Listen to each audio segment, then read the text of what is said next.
Here's the thing you probably use every single day, but you've never questioned, not even once. QWERTY, the exact arrangement of letters on almost every keyboard on Earth. Now, there's a popular story about why it looks like this. The story goes that the layout was built to slow you down, to sabotage your fingers on purpose in order to stop an old typewriter machine from jamming. However, this story is wrong. Or at least, it's barely half true. The real reason has almost nothing to do with your fingers, and almost everything to do with a sound. A sound that most people alive today have never heard. To find it, we're going to go back to the 1860s, to a workshop in Milwaukee.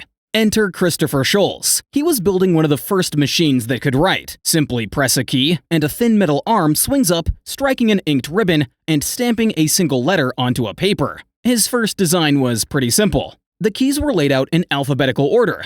And yes, it jammed. When two nearby keys were struck too fast, the metal arms collided, so Sholes started moving keys around. But here is where the popular story stops. Sholes separated the common letters.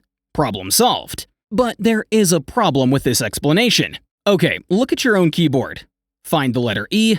Now, find the letter R. They are touching. And ER is one of the most common letter pairings in the entire English language. If the goal were truly to separate the letters we use together, this layout would be a complete failure.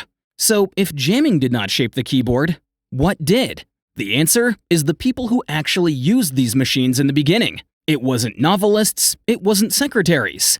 It was telegraph operators. In the 1870s, the telegraph ran the world. News, money orders, war. All of it traveled as Morse code, dots and dashes. Sound only, and someone had to catch the message live as fast as it arrived. The operators would listen to the wires and write down the letters in real time. The wire never slowed down. It never waited for anyone to catch up. This was the most stressful desk job of the era, and the typewriter was their tool of choice. What this ultimately meant was that they were Sholes' real test users. The operators sent Sholes their complaints, and their complaints reshaped the entire keyboard. See, this is because Morse code has a problem. Some letters sounded almost identical. In American Morse, the letter Z was easy to confuse with the sequence S, and then E. So, the operators needed those letters close together to resolve the sound instantly by hand. The placement was never really about jams. It was actually about decoding sound under pressure. Sholes did not design this in one clean stroke. It was years of trial and error. Layout after layout, each one shaped by the people racing the wire, until the arrangement finally settled into something that looked like nonsense, but it worked for the operators. In 1873, Sholes sold the design to Remington, a company that, until then, made guns and sewing machines. They shipped it in 1874.